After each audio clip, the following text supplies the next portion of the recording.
Hello, and welcome to the Conspiracy of Goodness podcast, where you'll hear conversations that generate one aha moment after another for you.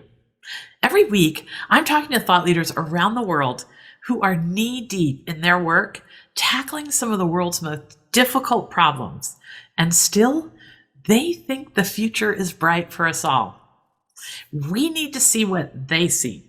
We need to know what they know about getting around obstacles and finding opportunity in setbacks and living with a sense of burning excitement for getting up every morning. So, hello, I'm Dr. Linda Ulrich, founder of Ever Widening Circles, and now the Goodness Exchange. It's a constellation of platforms that are all aimed at shining a light on insight and innovation going uncelebrated. Experience tells me that there is an enormous wave of goodness and progress well underway in the world that almost no one knows about yet. But that's changing. And on this podcast, you'll hear from people who can teach us how they have found their purpose and how they maintain a view of possibility that puts a spring in their step every day.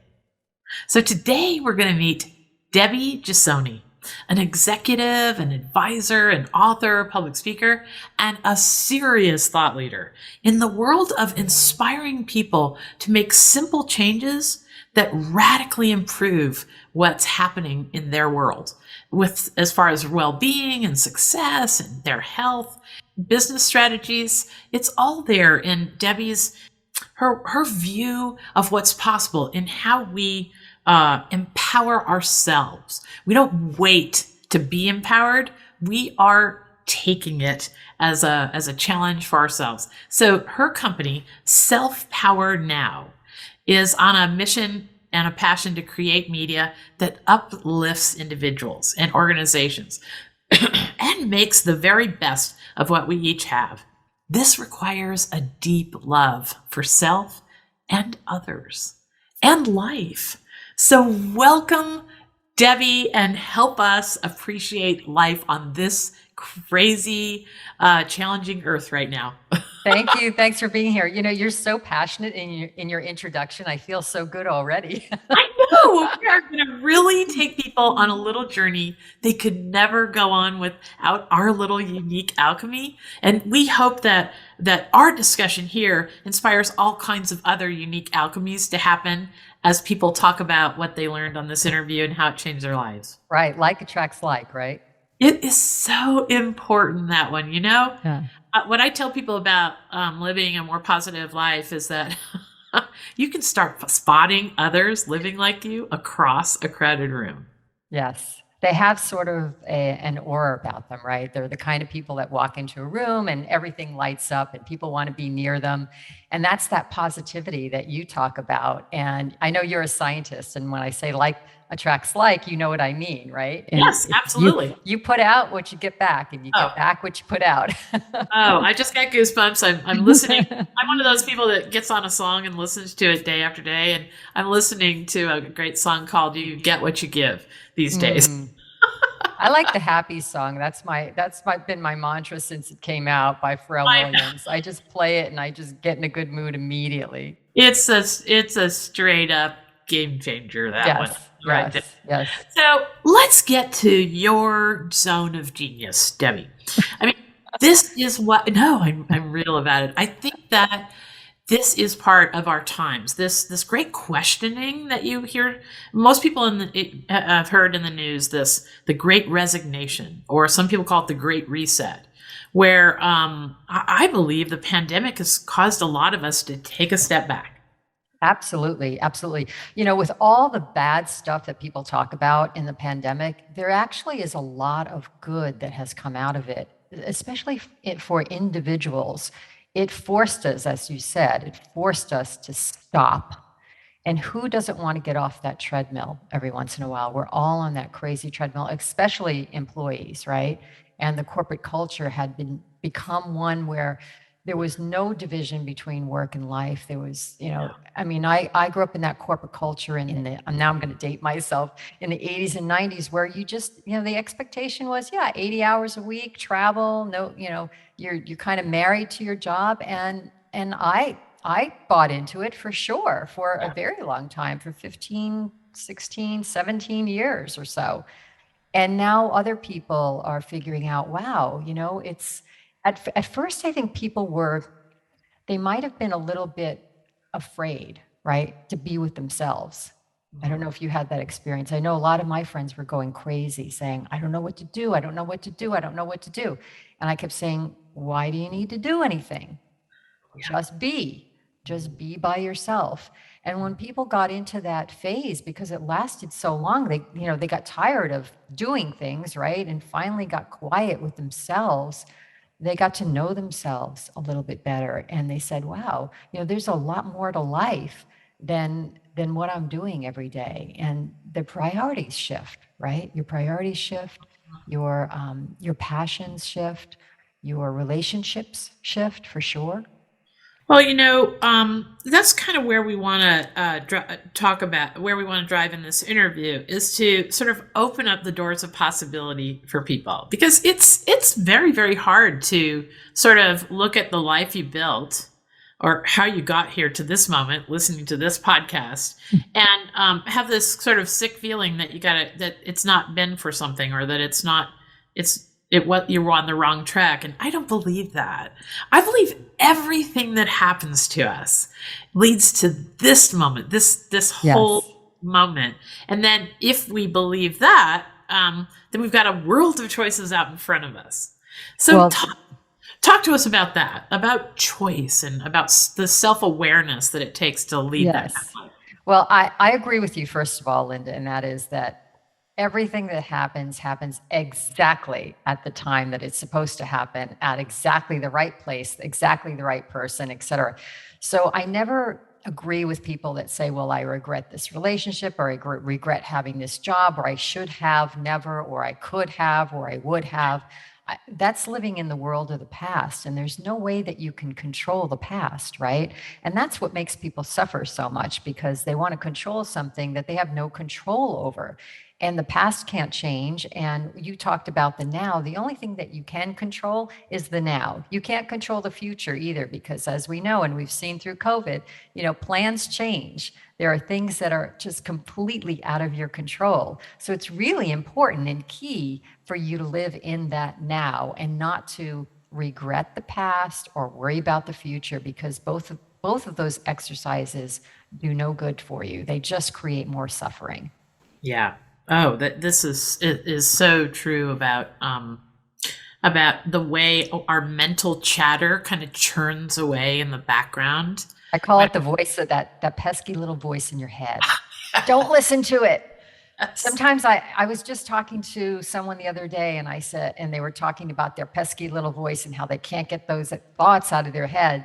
And I said, something that works for me is I literally talk to that voice and say, stop. I mean, I picture in my mind, STOP, just like when you get a text that you don't want, right? And, or one of those like robot texts, and they say, reply stop to stop sending this message to you. That's what I do in my head. I just say, stop. This is not true. Because if you're listening to that pesky voice, and that pesky voice is usually very fear induced and angry and all negative, right? It's always negative. It's never like it's loving. never positive. It's never positive, and it's never loving. And my feeling is that if it's not positive, it's not loving, then it's not you, because we are all loving beings. We are all light-filled beings.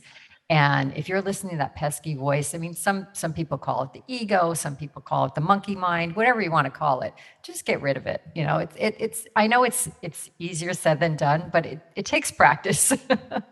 It does. And that brings me to one of the first major points I wanted us to talk about today is this spending our lives in our outer world versus getting comfortable with self-awareness and defining success for yourself and things like this. Let's dive into that right off here.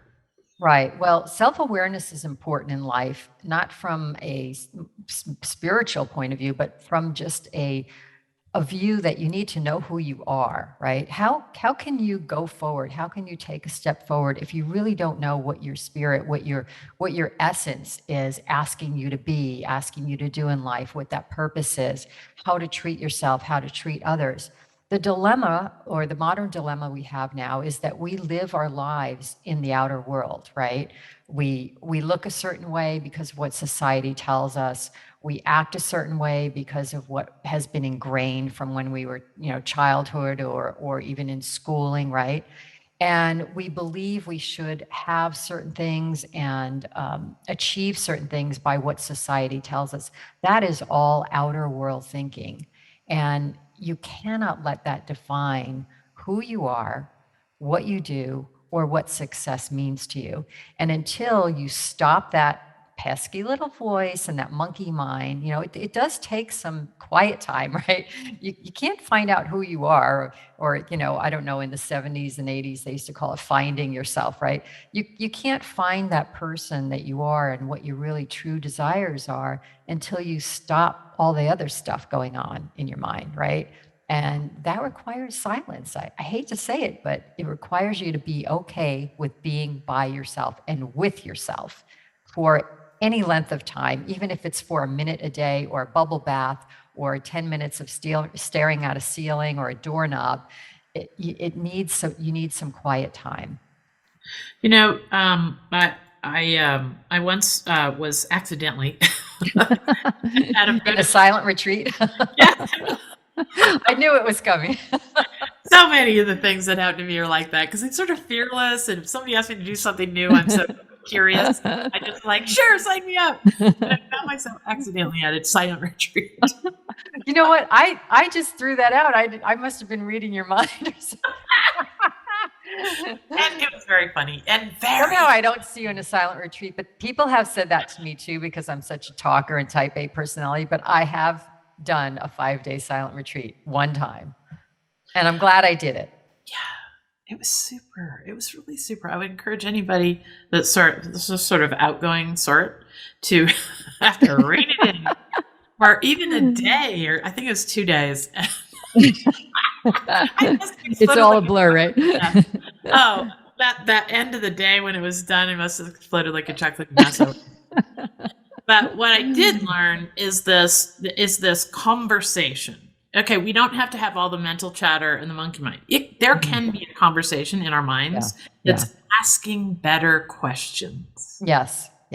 And getting loving answers, right? Mm-hmm. Right. Yes. I actually practice that as well. I call it, I write it because I'm a writer, and I like pen to paper. I don't know if anyone else loves that, or if you like, I just like having that paper in front of me. Sorry, trees, but I use a lot of paper. And I just write myself, there you go. And I've got a pad here too. I just write myself questions and then just free form, like, what are the answers? And sometimes I'm really surprised because the answers are so loving. And I think, wow, who's saying that? Who's saying that's such a loving thing to me? It is yourself. I mean, who else could be saying it? It's your own spirit talking back to you. And usually it's not that pesky voice in your head. Yeah. Okay. I love it. Yeah. Because I don't, that's a very important distinction that you've just made right there. Mm-hmm. You see me looking down a lot through this interview because I am taking notes. And I'll reflect back on them and I'll think about this moment or that. And what if we had to write down those pesky thoughts? We wouldn't go to the trouble. We know they're worthless. But we do feel good about grabbing a pen and paper and writing down some of our best thoughts. Mm-hmm. Maybe that's a little self-discipline that can bring out the best in ourselves. Right. Well, I just think writing is so cathartic either way, right? Because if you do have a lot of stuff mulling around in your head, it's good to get it out, regardless of whether it's positive or negative. And sometimes getting it out actually makes you feel better. I always keep a notepad by my nightstand when I go to bed. And the reason for that is when I was writing my books, I would get all these ideas for the next chapter or a thought or whatnot. And I it would keep going through my head. When you're asleep, semi-asleep at night, you don't want to get out of bed. And you're like, oh, I'll remember it in the morning. And then you never do.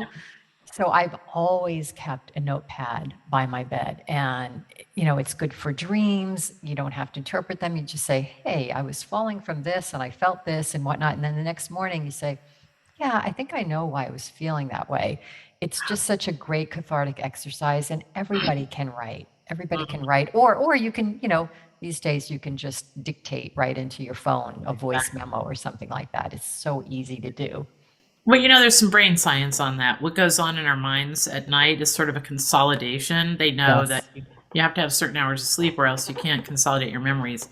And then there's a lot of sort of uh, problem solving that goes on in the background. So sometimes I do that. Boy, we're Yeah. getting off the topic here. I want to get to the 11 points in just a minute, but Oh, but just I want to get to another point of self-awareness, because I know yes, you brought that up, and I talked about, it takes some silence and some inner work to do that. And a lot of people or listeners may say, well, forget it, I can never do that. I can't sit silence, I can't meditate or whatnot. But it doesn't have to be that. First of all, meditation doesn't have to only be sitting in silence. You can actually do a meditative walk in nature. Anything that stops the thoughts in your mind. But I want to mention something else that people don't think about in terms of self-awareness, and that's play. Play is extremely important for you to reconnect to your inner spirit and to stop the monkey mind. Think about things, for example, you love to do, whether that's, it's usually something creative or physical, right? For some people, it could be that runner's high. For other people, it could be painting. And when you get into those activities, you do stop the monkey mind, right? All of a sudden, time goes by and you're like, my gosh, 5 hours went by and I'm working on this project. And that really does actually help center you. So I don't want to mean to say that it's only silence. It's anything that just gets you into your true spirit, your true creativity, and who you are. And that connects you to who you are. absolutely. I'm going to make a note of that. What are you going to go do then after this? What are you going to Ah, play at? What are you going to play oh, at? I'm going to take a walk out there. Oh, good. Yeah, nature is the best meditation ever. Yeah, I'm on a family farm in Illinois, and the woods here are still crunchy with the leaves. Yeah, yeah. Like in Vermont, they're already wet. Oh, I love that. Yeah, there's animals running all over the place, Yeah. and Jump sometimes, in a pile of leaves. yeah, all that. Okay, so one of the things that attracted me to your insights was an article that I came across that was 11 positive things to do when your dreams don't come true. Yes. And I could not wait to get to this. So we're going to get to some practical ways of thinking about how to be resilient and how to think anew about what to do next when your dreams don't come true. Like there's all this never give up and this do what you love and the money will follow and Yeah. all this sort of motivation stuff that I'm not sure it really works out that well. So I'm such a practical, as you mentioned, sort of scientific person. I really was attracted to your message here because you are giving us some day to day practical ways of thinking about disappointment. Yes. I mean, we all had a dream and then the pandemic came. Like there's not one of us on the planet. Think about that. 7 point whatever billion people. Didn't matter how much money you have or power or prestige. We are all back to a level playing field when it comes to Yes. coping with changed plans. Yeah, it certainly leveled the playing field for sure. First of all, that article comes from one of my online on-demand courses Okay. called Be Happy Now. And Be Okay. Happy Now is about retraining the mind for positive outcomes, right? Okay. And I did write that quite a while ago. And I think I wrote it basically to explain a lot of why some of the dreams I had, explain to myself, again, a cathartic exercise, explain to myself and rationalize, hey, why isn't this happening or whatnot? But I love what you said about, all these little things we see, do what you love and money will come and whatnot. And for me, I always love watching biographies, on TV or reading biographies and of famous people, right? Whether they're, in the arts or, usually these are celebrities, right? In some sense or form. And they always say, stick with it. And, I almost gave up and I stuck with it and it all came through and dreams could come true and whatnot. And then I think having known a lot of people in the arts who are very, very talented and very tenacious and determined and believe in their dreams, who never got that same kind of success. And I think for every one of those people that say, oh, all you have to do is this, there are thousands of others that never got there. And yeah, in the creative field, it's much more difficult. If you were training to be a dentist, it might be a little bit different because you have to have a certain skill set and you have college and whatnot. But then there are more successful dentists and less successful dentists as well. So you wonder where, and some that are doing podcasts, So Right. you just never know. You don't know what you don't know. Well, and that I would say that there are very few career choices that aren't fraught with twists of fate that are unfortunate. Yes. Or how you even got there. If I had a quarter for all the people I know who started out as pre-med majors just because their family wanted them to be a doctor. Yes. Well, it might not be at all in your nature. Yeah. All that demands and so forth. So what I loved was just the reshaping of the conversation you're having with yourself around your dreams when they don't come true. Mm-hmm. So let's just take it from the top. I loved your concept about, celebrate every moment. Talk to us about that. Sure. Well, I come from a business background, and in the corporate market, I was very successful. I had a set formula, which you can have in corporate. It's, I knew A plus B is going to equal C, and I was very successful at that formula. And then I left the corporate market to write books that empower people. And my first book was a book about overcoming death and dying in your family and illness, and that was called Vita's Will. And I had experienced, while I was in the corporate market, 4 deaths in 4 years. My mother, my father, my younger sister to suicide, and a very close aunt that I lived with. And I wrote a book about this experience to help other people that were going through drastic challenges in their life, to show that, there is light at the end of the tunnel. So it was a memoir, but it was more of a self-development book, self-empowerment book. And at the time, I don't know if you remember the book Tuesdays with Morrie. Oh, it's one of my favorites. It was like, number 1 on the New York Times bestseller list. And in my kind of business mode, what I did is, this is a new market for me, this whole book publishing market, but I'm a marketeer, I'm a salesperson, I'm a business person. I know how to have success. I should have complete success in this market. And I remember going to the library at that time and researching all the bestsellers on the New York Times bestseller list for like 20 years to see, okay, what were the trends? What were they doing? Here's where diet books became really popular. Here's where, I had this whole graph and all this research, and I put together my, just like I would do in corporate when I was in the magazine publishing business for high tech, right? Just as, if we were going to launch a new magazine, this is what we would do, right? We would do all the research, find out all the competitors, put our marketing strategy together, get the right name, get the right logo, get the right, I did all the right things. I got the trademark, blah, blah, blah, wrote the book, started, letting friends read the book. They're like, oh, this is fantastic. This is great. This is, even better than Tuesdays with Morrie, blah, blah, blah. And I'm like, yeah, this is my plan. I'm going to write this book and it'll be a New York Times bestseller. And then I'll write another one and another one. And then I'm going to launch this career.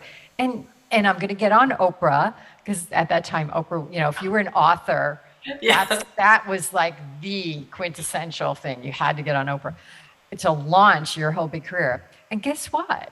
None of that ever happened. I did not get on the New York Times bestsellers. I did not get on Oprah.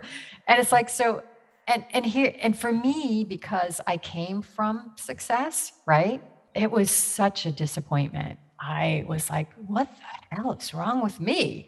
I know how to do this. I know how to market. I had all these clever marketing things, and, I was getting little articles here and there, but nothing was really like catapulting to that level. And I had to really Let me tell you, I was going through a really downward spiral because I was like, what did I do here?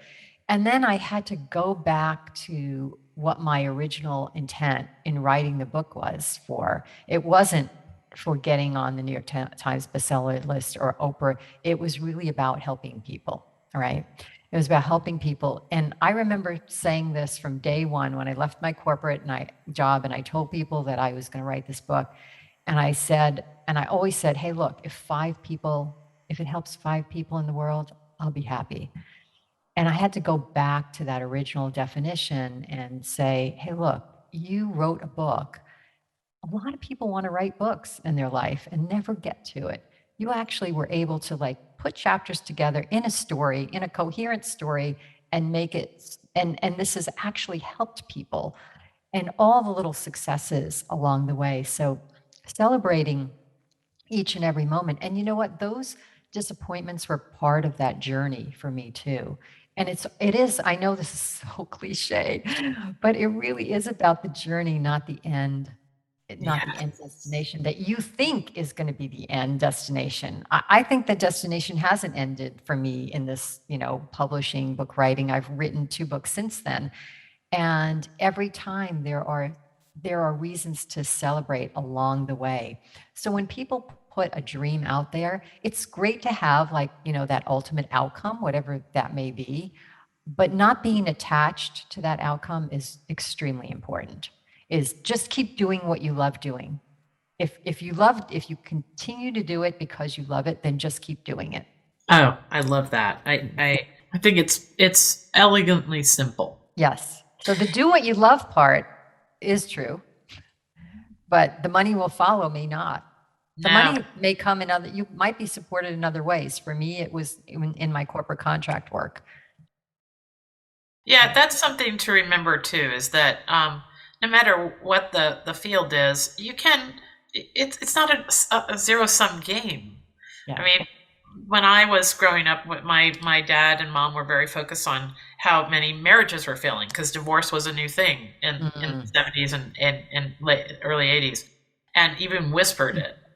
And all they could see from my sister and I was that we might have to live under the thumb of some man. So they really just shoved us out the door and said, find a way to support your kids if the man you choose leaves you.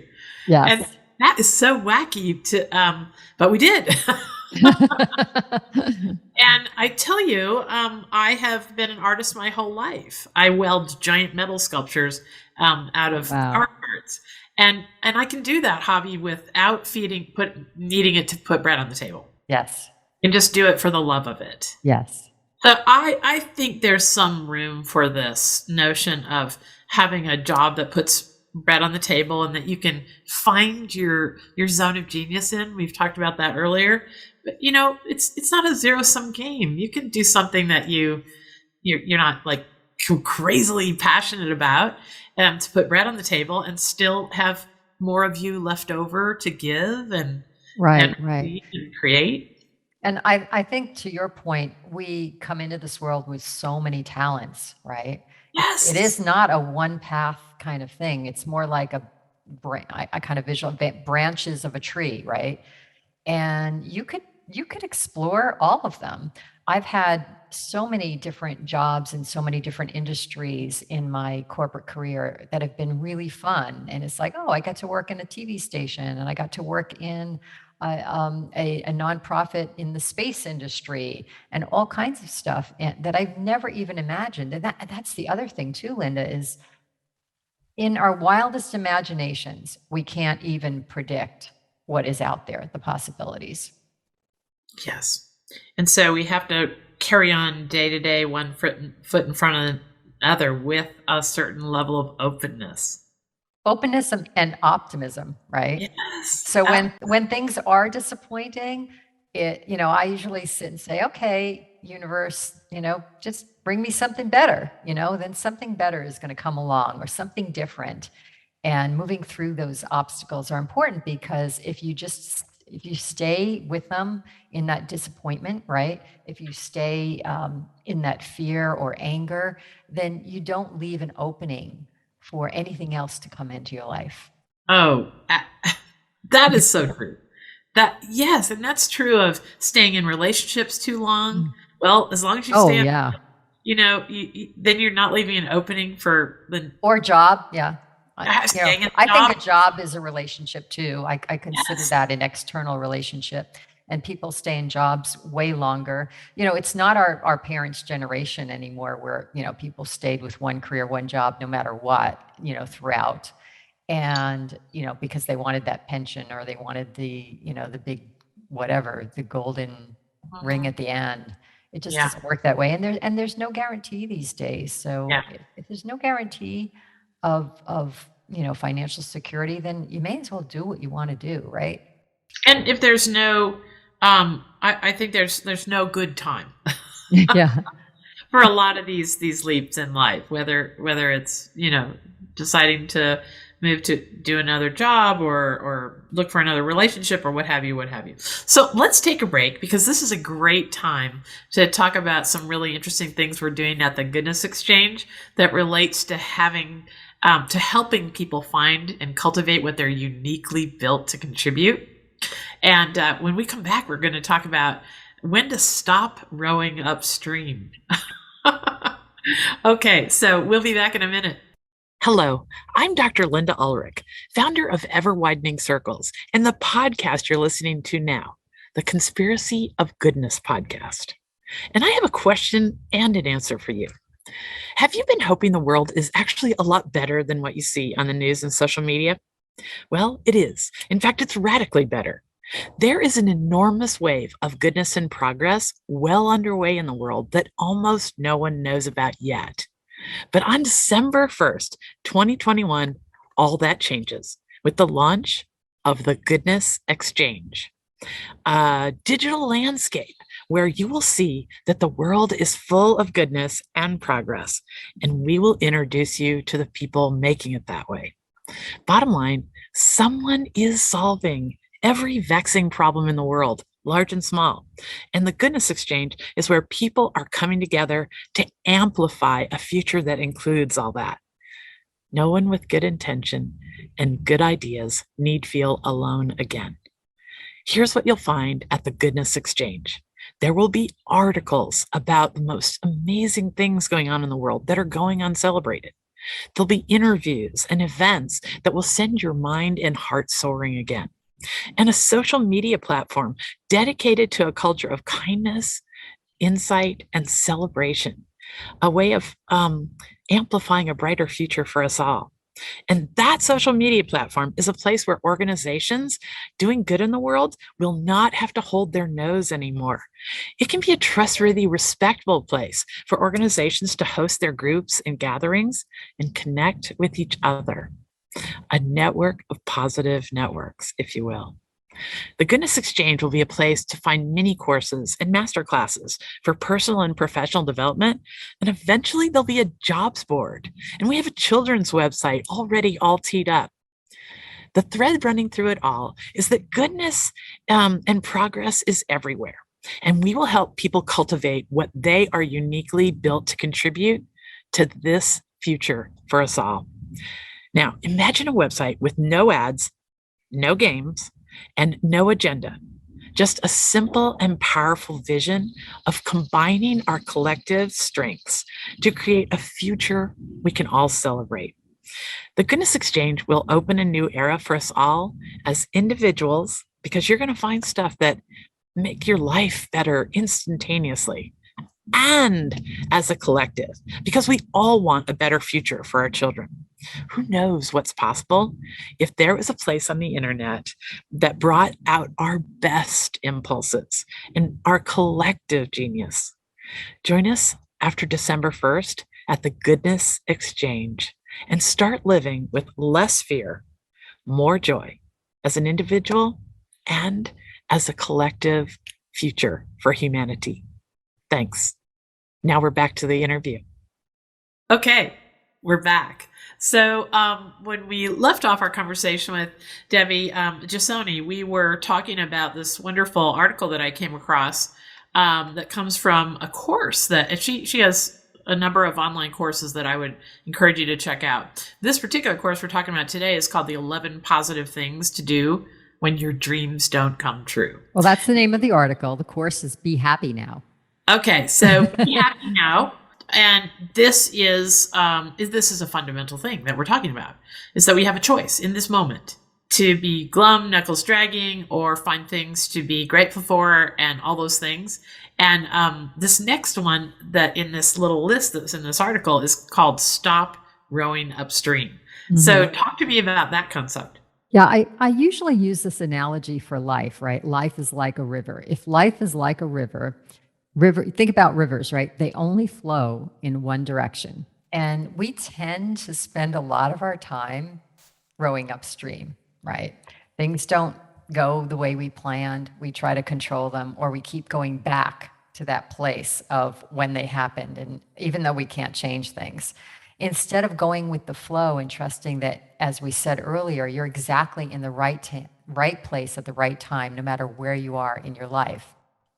And when you think about a river, it's a great analogy, because rivers, sometimes it's a slow, you're going on a slow boat merrily along, and sometimes it's crashing across the waves, or you're stuck on the bank and whatnot. But you always have to get back in that boat, and you can only go one direction, and that's downstream. And that if people kind of remember that when they're going through challenges, that the only way out of challenges is to keep going through them. Now, that's not to say that you can't sit in the mud for a while, right?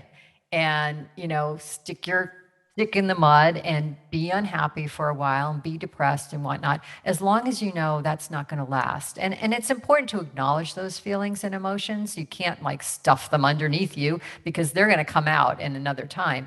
But it's important to know that eventually a tide's going to come back and swing you back into the river, and you're going to be okay. You're not going to be stuck on the bank in the mud anymore. And that everything is temporary. It's not going to last unless you make it last in your own head, right? That pesky little voice we were talking about. So just keep rowing down the river. And I even say sometimes put the paddles in the boat and just let the river take you, because it's about trusting. And sometimes we have to trust that we don't know exactly where we're going, right? That's a huge, huge, huge lesson, to trust life. But it's so important, because even though we think we have all these plans and we think we can control everything, we absolutely cannot control everything. The only thing we can control is how we react to what's happening. How do you react to the river when it gets really messed up and it gets really strong and your boat overturns? How do you react? Well, then that brings me to another point. We one of the ways that we can react is to change our minds. Yes, absolutely. Super hard concept for our times. People get fixated on one thing, that they are only going to go this direction or believe this thing, or never recommit. Talk to us about change. Yeah, change, I think, is one of the most difficult things for people to accept. You're either, I found that when I meet people, you're either the type of person like me who loves change and says, yeah, let's do something new, let's go on. Or you're like most people who don't like change. And one of the reasons for that is when you have to change, let's just say you have a dream, because we're talking about dreams here, and you have a dream and everybody knows about your dream. Part of changing that, or saying, hey, that's not my dream anymore, has this personal effect on you of, okay, I guess I was wrong. And nobody wants to be wrong, right? But if you can switch that coin around and say, I've just changed my mind. Everything I did up until this point was perfectly on track, and now it just doesn't work for me anymore. And I'm pivoting, I'm changing my course. And that's a much more positive way of looking at things, and not worrying about this external world that we keep talking about, not worrying about what other people might think. Because I think that's one of the big things about change that people fear. Oh my gosh, what are people going to think of me when I've been saying this all this time? I've been going after this dream. What am I going to look like? Am I going to look like a failure? Wow. And that comes down to your own personal ego, your own personal pride. Throw that in the garbage, because none of that matters. Because if you keep going down a road you feel like you're not you don't want to go down, you're going to really suffer. I can give you a great example. I know someone who said to me, I knew at the second I was, and she was about to get married, she said, I knew at the second I was at the altar that I shouldn't have been there, but I didn't want to disappoint everyone. And I couldn't change my mind. It was too late. And I say, honey, it was not too late, because she suffered through 5 years of a pretty bad marriage before she gave that up. And maybe that was an experience she was meant to have. And I think every relationship provides lessons for us, right? But that's a clear example of, no, I can't change. I can't change now. Yeah, it's that constant struggle between the what will the repercussions be right in this minute, and that we can kind of imagine in our minds. Right. Turning around to the congregation and saying, "Oh, I'm so sorry, I made a mistake." And your family and friends, Your family, all the people, or the future you can't imagine. Those 4 years she couldn't imagine. So probably she did take what looked to be the easiest way out, because she could see herself turning around to this whole group of people and saying, "Sorry, I made a mistake," but she couldn't see the next 5 years. Yes, exactly. This is the problem, that we really do want to, for a lot of times the right reasons, take the path of least resistance. Mm-hmm. Yeah. It's easy, but we suffer. It's easy in that it's less resisting, less change, but we suffer a lot longer. I know. I've gotten it as I've gotten older. If I see a frictional situation coming, and I just know I'm going to have to deal with it, I just know it. I now totally just hold my nose, and that old Ryan Holiday book, "The Obstacle is the Way." I just go straight at it as soon as I recognize I'm going to be forced to someday, because I figure someday it'll just be so much weirder. Yes, exactly. Just move through it. And again, that's the river analogy, right? So you come up against a rock, right?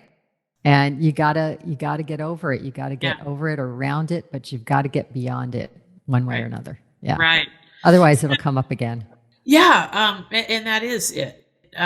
So many things in life we're doomed to sort of keep wrestling with it until we get some skills about getting around or over them. Yes, Right. absolutely.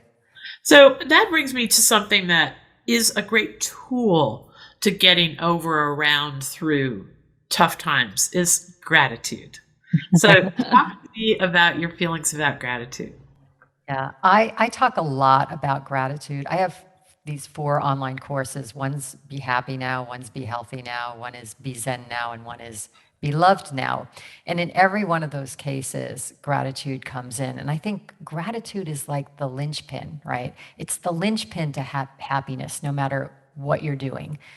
Because it allows you, as we were talking earlier, it allows you to be in the now, because it puts you in a place to be grateful for exactly what is happening now in your life. And it puts you in a more positive frame of mind, and it crowds out that pesky little voice. It crowds out the negativity. When you look at, if you look at your life as like a pie chart, right? And you look at all the areas in that pie chart. Well, you've got your job, you've got relationships, you've got health, you've got your dogs, or whatever you feel comprises your life. Usually there's something that may be off, right? And what happens is when that thing is off, it overshadows everything else, right? But if you look at it from a point of gratitude, and you look at all the other pieces of the pie and start being grateful for everything else in your life, that starts overshadowing the negative situation that you're in. Yeah. Gratitude is such a tool. But back to the self-awareness, we have to be able to call ourselves to them and say, "Oh," call ourselves into a moment of gratitude, when otherwise we're going down the downward spiral. Yes. And again, it takes being present, which is all that self-awareness is. It's about being present, taking a silent moment, 10 minutes even, and just being present and saying, what can I be grateful for? I've had a practice that I've been doing since childhood and right before bed, and that is to just think about the day and think about all the things I was grateful for that day. I just do it mentally. It helps me go into dream time on a real positive note instead of, worrying and thinking about how terrible things are. And these are really small things. It's not like big life things. It's usually like, wow, I went out on a walk today and I had the legs to do that, or the sun was shining, or I heard from a friend who I hadn't heard from in a long time, or so I did something for someone, or they did something for me, or just, I always have my husband and my dogs on that list, although we just lost our last dog, but there'll be more. So just little things. It just takes little things to get you in sort of a mode of appreciation, right? Appreciation for just being here on life, because it is really precious to be here on life. It's very, very precious. And when we just, we're on that treadmill going, going, going, doing, we forget about that. To just ask you what you think about this, I found it also helps not to be grateful through comparison. Oh, yes. So, you know how your mom and dad might have said to you, well, there's starving children in some place in the world. You Yeah. need to eat your green beans. Yes. That kind of gratitude through comparison, or, my sister-in-law passed away this morning, and I'm so grateful. I mean, that really happened. And she was this amazing person. She's one of the people I call the joyful ones. Oh. She was one of those people that, would sing while she was doing the dirtiest jobs. And she was always the first person in a downward spiral conversation to say, but we can think about it this way. And she always brought the mood up, always. She would never let the mood go down. And, I could be grateful when I lay in bed today that I had a day of life. I had one more day of life so far than Teresa, this beautiful human being, did. But I don't feel gratitude by comparison. It doesn't feel, do you know what I'm saying? Maybe you can articulate it better than me. Whereas if I just say, man, my best days, I start by eating pie. I had a piece of pie left over. I love pie in the morning. Yeah. I mean, just to be grateful for these things that don't need a comparison to something else. Like every day I start with pie is a good day, leftover piece of pie from Thanksgiving I put in the freezer for just this sort of morning, right? Well, I sort of agree and disagree with that, and I'll tell you why. Yes, I agree that you don't want to be grateful because you're better than, or you have more than. But if you come from, sometimes it takes looking at things in perspective, and I'll give you a clear example of this.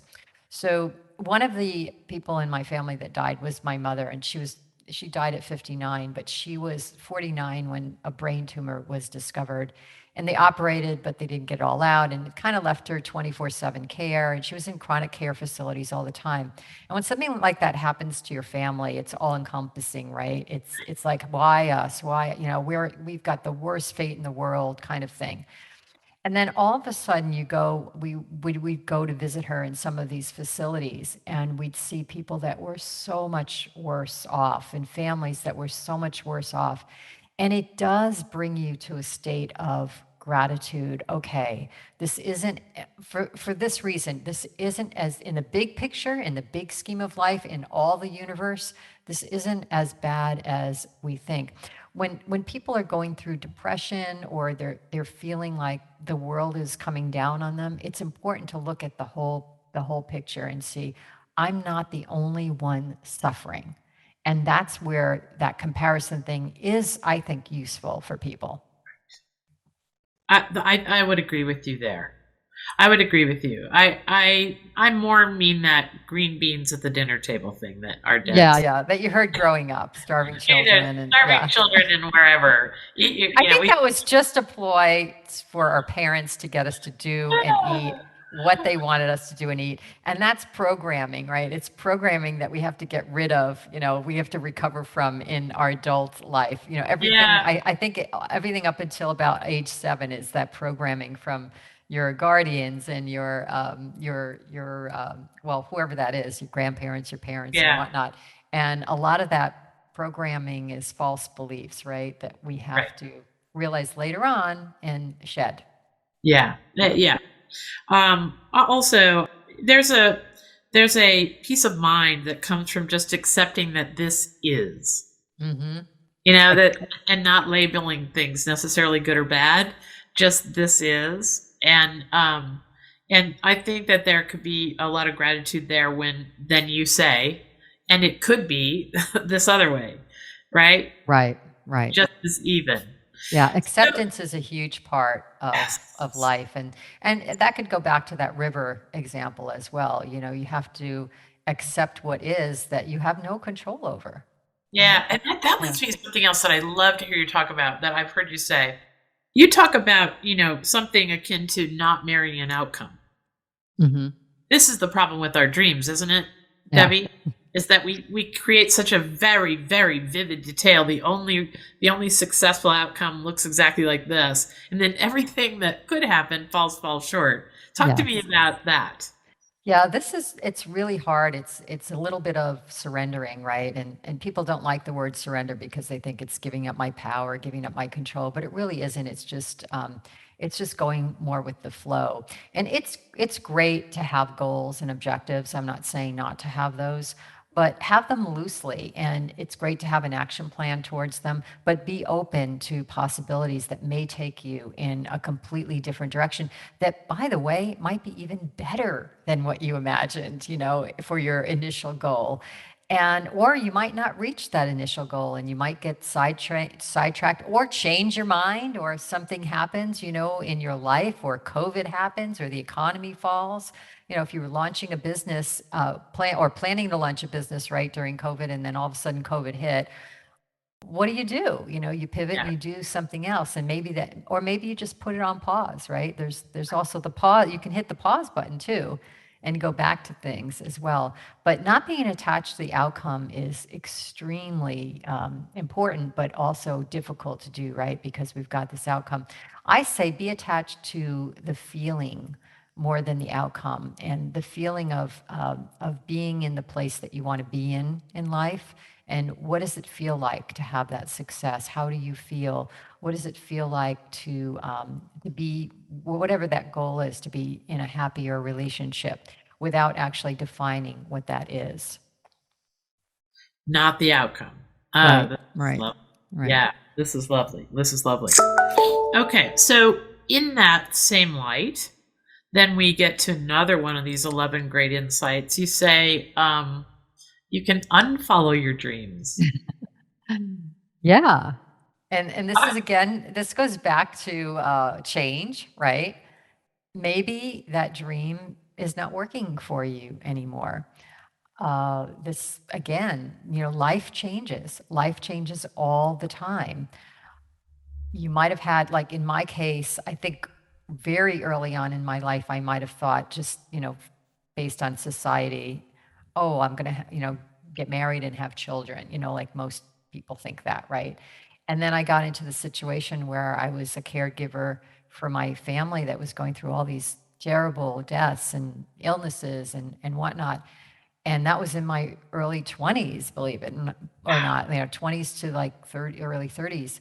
And by that time I said, oh gosh, there is like no way I want children. I just, want my career, my husband, my dogs, my four-legged children, and I'm good. I've done all my nurturing that I need to do. I'm done with it. So in that case, maybe I would say, oh, that's an unfollow, right? I don't think it was ever like a big dream of mine, but it was like almost like an expectation, right? Like most people just expect they're going to have children. But you can unfollow any dream, and it's okay. It's okay. Just check the box and move on. I think it does come down to this our constant worry about what other people think. And almost every bit of this conversation, Hmm. there's an element of that. We don't do this thing that sounds so logical when you say it. You can unfollow your dreams. Yeah, why don't we do that? That sounds so logical. You can be, graceful, gracefully fail. You can be grateful. All those things, and a lot of these things we don't do because we are thinking too hard about what other people are thinking. What other people are thinking, and what is the expected norm, the Yeah. societal expected norm, and you don't want to go against the grain. I really admire people that just kind of, march to the beat of their own drum. I don't think I'm always like that. I've done a lot of different things, leaving my career, successful career, without knowing what I was going to do and whatnot. And I've done a lot of bold things, but some people are even bolder. And it's because they don't really prescribe to what other people think about them. Mhm. And I don't know where this quote comes from. What other people think of you is none of their business, or something to that effect. And it's true. And you know what? Most people are thinking about their own stuff, okay? They're Yeah. really not thinking about yours. They're thinking about their own. They're worried about what people are thinking about them. That, More than it's sort of like, when you clean your house because people are coming over, they don't see anything. They don't see the dirt that you cleaned off. They have no idea. They're worried about what they're wearing, or, how they come across. We're all so worried about that outer world and, how it affects us. And it's the inner world that's more important, our own inner yeah. world. Well, I'll tell you, we all can look at the last going on 2 years, could be longer, depending on when Yeah. someone finds this podcast. As it's our choice. It's a gift in some way. It's tragic in so many ways, Yes, yes. but there are gifts hidden in the tragedy, as there always is in life, and we get to choose. Yes. That's the part that I really like to emphasize on this podcast, is that the reason why you keep putting one foot in front of the other through hard times, Debbie, is because you're consciously Yes. choosing. You're not on autopilot. Am I right about that? Absolutely. And actually it's not even autopilot. It's choosing to go down a downward spiral of self-pity and why me, or choosing the high road, right? And saying, you know what, I could learn from this. What can I do that's positive? After those 4 family deaths, I chose to make something positive about them and start, and it changed my career trajectory forever. Became a writer and a speaker and self-empowerment. I got my certification in hypnotherapy and started doing meditations for people. So everything changed based on these horrific events that happened in my life. And so I have to be grateful for that, right? Right. This is what these times call us to do, is ask better questions, come up with better answers to this constant chatter that we have in our minds. Well, I want you to share with us, because I'm sure people will want more insight, more down all these paths we opened up today. Tell us where people can connect with all your work. Just please Sure. make sure you're thorough about it. We're going to put everything Debbie talks about in the show notes, so you don't have to grab a pen. Right. So Self Power Now is the website. That would be the first step. If you go on there, there's a couple of free gifts for you. I have what I call a happiness bundle, which is a few chapters from one of my happiness books, an article, and a download of a meditation, a 10-minute meditation, a guided meditation that you can use. And we were talking about nature. It's actually a journey through nature. So hopefully that'll help calm people, get them a little less stressed and whatnot. So that's on the site. As well, on the site are links to the 3 books I was talking about. And one is on overcoming challenges, one is on happiness, and one is on self-love, which I think is one of the most important lessons we're here to learn in our lifetimes. And then also you'll see links and information to the online, digital, on-demand courses. Any of them can be purchased. They're self-paced, so you can do them on your own time. And there are 4 of those, one on happiness, one on health. And when I say health, it's all your external circumstances, not just your physical body, but also your success and your career and your finances and whatnot. One is on being what I call Zen, and that's about decreasing your stress and finding that inner power to overcome challenges and being peaceful about it. And the last one is about being loved, because don't we all want to be loved in life? But we know that comes first from the self-awareness and self-love. Yeah, you and I started out this conversation before we started recording, talking about how we can spot positive people across a room, and how attractive it is to be, and I mean attractive, like magnets attract, Yes, not like yes. physical beauty, but attractive people can be. And I think that's the way we're going to get out of this negative dialogue we're in. Is Yes. if more people like you and I, and more people like my team, and more people like the people that you maintain in your orbits, find each other, come together, start being a force for goodness and progress in the world. You know, be the shoulder, be the ear for each other, and improve, and be open to having your opinions improved. Yes. That's going to make a better world, and you have surely improved ours today. Oh, thank you so much. Thank you. So today, for any more information about Debbie's work or subjects, anything we mentioned a few great books. Tuesdays with Maury is a lovely one. And I want you to go get, what was the name of your book related to Tuesdays with Maury? Vita's Will. Vita is the name of my mother. And the subtitle is Real Life Lessons About Life, Death, and Moving On. Everything we're talking about. We all need this now. I have had 3 deaths in the last 7 weeks in my family. This is a time to think about how we are in the world, good and bad, coming our way constantly. Mm-hmm. So thank you, Debbie, for sharing all this with me. Remember to check out the Goodness Exchange. It is the home for goodness now on the internet, and we are bringing people together around great thought leaders, great ideas. Anyone. There are so many people who care about this world. We're just not finding each other, but there we're going to come together. And I appreciate you getting the ball rolling on many topics today for us. Now, always dive into the articles there and the other speakers we've had on the podcast, and they will carry you through what might be the next challenging week you have, or make even more of a remarkably positive week you have. Thank you, and keep finding the joy and wonder that Debbie and I started talking about today. Have a great one. Thanks. Bye.